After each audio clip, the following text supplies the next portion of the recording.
देश की 121 करोड़ आबादी पर ऐसा जानलेवा खतरा मंडरा रहा है जिसका नतीजा सिर्फ मौत है, और वो खतरा है दवाओं के बेकार हो जाने का। मरीज के इलाज की बुनियाद यानी एंटीबायोटिक दवाएं बेअसर होती जा रही हैं। एंटीबायोटिक दवाओं पर की गई स्टडी के नतीजे आगाह कर रहे हैं कि 2020 आते आते देश में एक भी असरदार एंटीबायोटिक दवा नहीं बचेगी और सर्दी जुकाम जैसे साधारण इन्फेक्शन भी लाइलाज हो जाएंगे।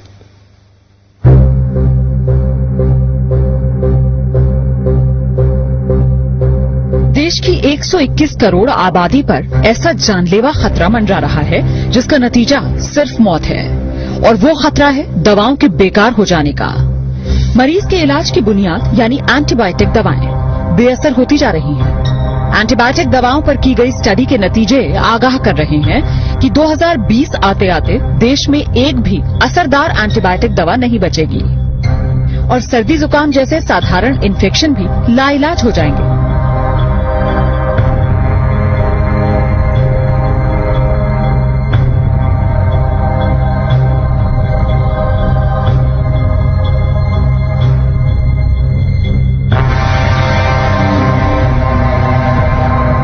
जरा सोचिए, अगर डॉक्टर को मरीज की बीमारी का पता हो, उसके इलाज के लिए बेहतरीन वार्ड, टेस्ट और ऑपरेशन की सुविधा हो, लेकिन मरीज पर दवाएं ही असर न कर रही हों और मरीज को बचा पाना नामुमकिन हो जाए। ये सिर्फ ख्याल नहीं है, ये वो डरावनी हकीकत है जिसका तोड़ डॉक्टर अभी तक नहीं तलाश पाए। दिल्ली के एक प्राइवेट अस्पताल में हुई स्टडी के नतीजों से ये खुलासा हुआ कि कई एंटीबायोटिक दवाएं जो गंभीर बीमारियों के इलाज में इस्तेमाल की जा रही हैं, दरअसल मरीजों पर काम ही नहीं कर रही। अस्पतालों में मरीज बेमौत मरने को मजबूर हैं।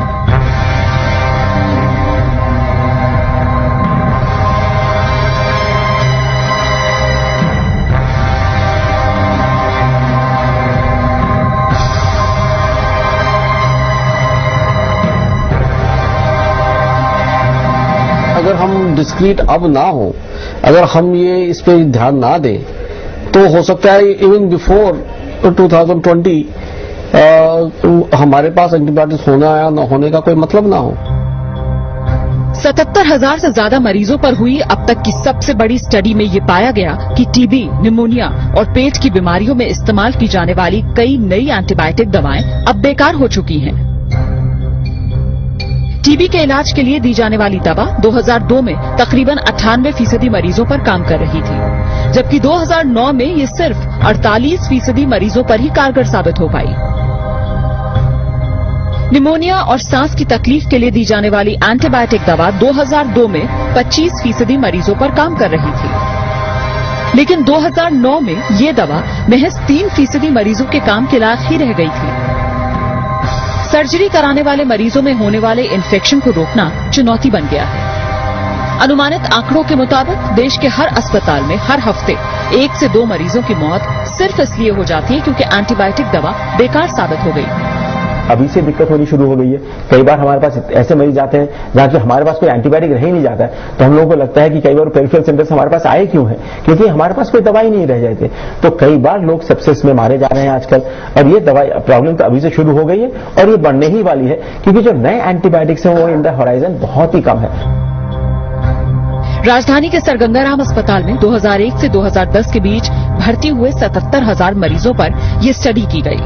अस्पताल में रहने के दौरान उन्हें जो दवाएं दी गईं, उनके आधार पर ये नतीजा सामने आया कि कई दवाएं 40% मरीजों पर तो कई 97% मरीजों पर काम नहीं कर पाई। यानी देश की 3% आबादी को छोड़ दिया जाए तो बाकी सब पर जान का खतरा मंडरा रहा है।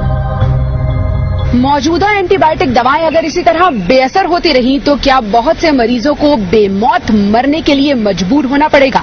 इस सवाल का जवाब वाकई डराने वाला है, क्योंकि डॉक्टरों की राय में बहुत से मरीज इन्फेक्शंस की वजह से सिर्फ इसलिए जान गंवा रहे हैं क्योंकि अब उन पर वो दवाएं काम नहीं कर रही जिनके जरिए कुछ साल पहले तक वो बीमारी का इलाज कर पा रहे थे। पूजा मक्कड़, जी न्यूज, दिल्ली।